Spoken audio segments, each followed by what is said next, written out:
What's going on, people? Welcome back to the channel, here for another match reaction. And it was a home defeat after two very good away victories. We lost at the newly turf Elland Road 2-1 to Everton. In all fairness, I thought in the end we could have got a point. I thought 2-2 would have been fair, but you know, when you start as poorly as we did, we made it very hard for ourselves. So let's just get straight into it. The first goal, come on. Somebody had to cut that out. You know, it goes past Raphinha, okay. But then there's Stroik, there's Cooper, there's Phillips. No one moves towards the ball. Everyone's just standing still.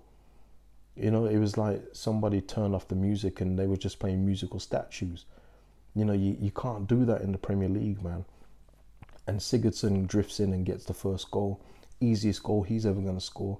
You know, this guy's usually scoring 20, 30-yard bangers. He didn't even need to do that today. He drifted in like it was a school game. It was too easy. Second goal, our Achilles heel, and everyone knows it. Corner, Dominic Calvert-Lewin breaks his drought. He's back on the score sheet. I've said so many times, man, when you need to break your drought, when you need to break a new player in and get him settled into a team, just play Leeds, man, because we'll give you the room and we'll give you the opportunities to do so.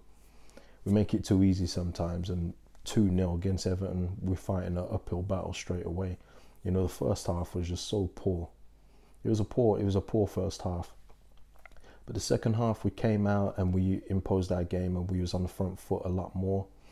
You know, Olsen had to make a few really good saves. And you just wonder, man, if Pickford was in goal, would he have got those? I don't think so.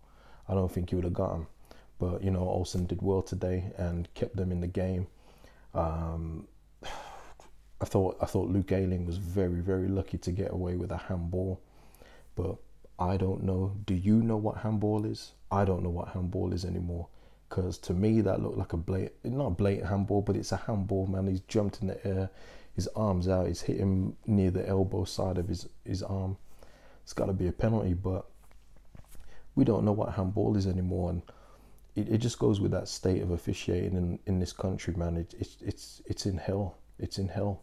The bar's not even on the floor. It's in hell because these guys just don't know what they're doing. And you see Southampton yesterday. You know, they're now requesting that Mike Dean and another referee don't officiate their games in the near future, and you can understand why. The inconsistencies are so wild. You just don't know what is a handball. You don't know what's offside anymore. It's all crazy. But I mean, I've always thought, man, for a while that they could do with just resetting the whole referee thing, minus Rob Jones. Rob Jones, we like you, but in general, they could just do with turfing out these referees and getting a whole new set with no allegiances. Because I tell you what, some of these refs are too pally with the players. They got nicknames for the players. It's like, what? You know, especially at the bigger clubs, man, there's too much respect for them at the bigger clubs, because VAR was meant to bring in a level playing field, but we're seeing again it's not working. Not VAR that's not working, it's the people that are operating it.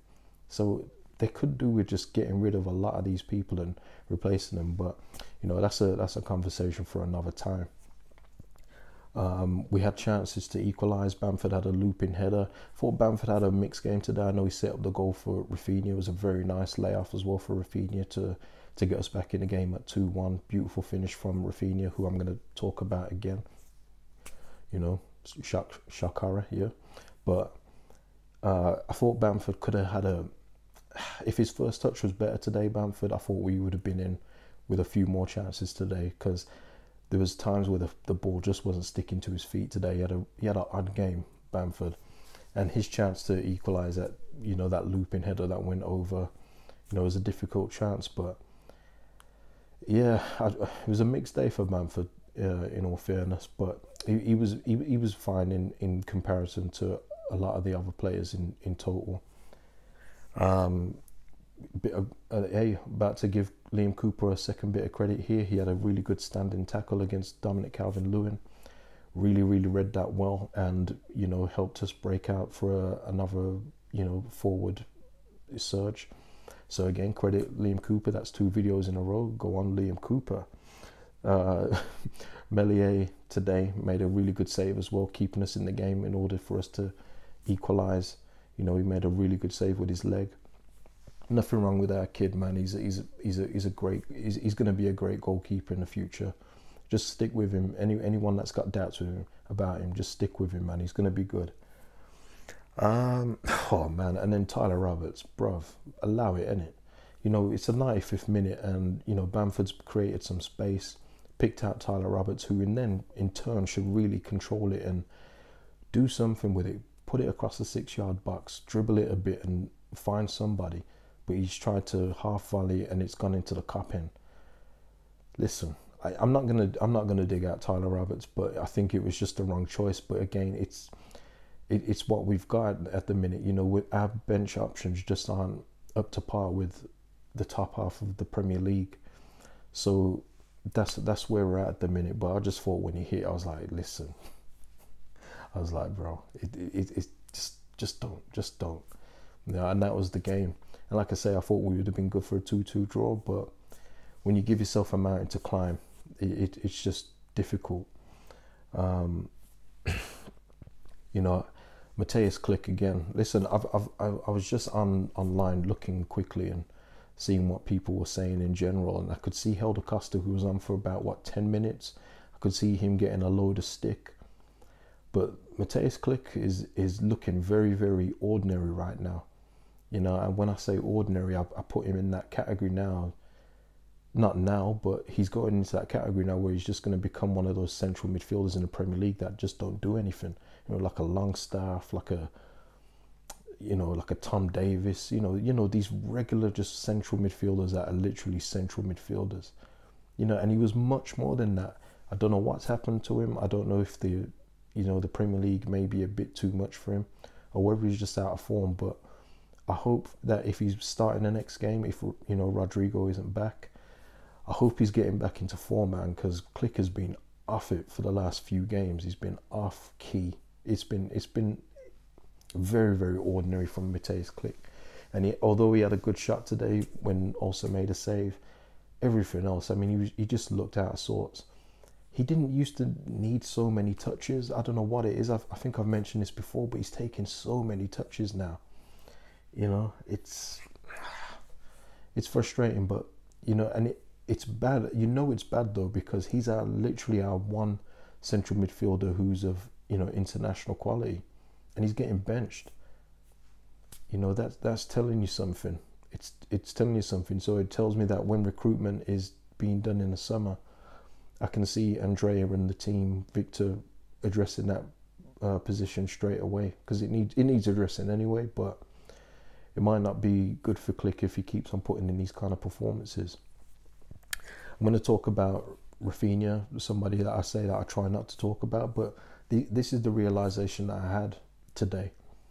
Not today, I've known for a while, but it's something that I'm comfortable saying now. There's always that phrase in it that we've got at Leeds, and Leeds fans saying that we've got no star men, we've got no, you know, star players. That's just not true. You know, you can have players, and, you know, Raphinha is another that's bought into the system. You could see him today, he was tracking back, he was, you know, tackling, making plays, you know, he's running back, he's working for the team. But he's a star player. You know, he's not like everyone else that we've got. He's a level above. And there's nothing wrong with having a star player, man. It's an honor to have a star player. You know, it's a privilege to have a star player. You know how many teams would love a Raphinha right now? And Tottenham come to mind straight away because they've got Son, Kane. But at the minute, they're trying to work out between Bergwijn and Lamella and a half-fit Bale what to do on that right side. Can you imagine how much they would love to have Raphinha in their team? And look what Tottenham are trying to achieve. That's what I'm talking about. And, you know, there's other clubs that will have noticed Raphinha. I'm hoping that he's going to be here for a long time, of course, but this is something that we just have to accept as fans. You know, fans just love the romantic notion that everyone in our team is the same, and they're all just, you know, kumbayaing and all of this, and all the same level, all the same value, and it's not true. You know, you're going to have your solid professionals like Ayling, Dallas, and all these guys, yes, but star men are a different breed. Star men are like Raphinha, who give you that extra bit, you know, in creativity. They make you believe that something's going to happen when they're on the ball. Like tonight versus Everton, he was triple teamed at certain points in the game. You don't get that if you're just an ordinary player. So they've obviously marked him out before the game and said, if we stop him, we can stop Leeds. That's how good he is. And it's nothing to be ashamed of. Having a star player isn't a dirty word. So just get used to it, man. We have a star man.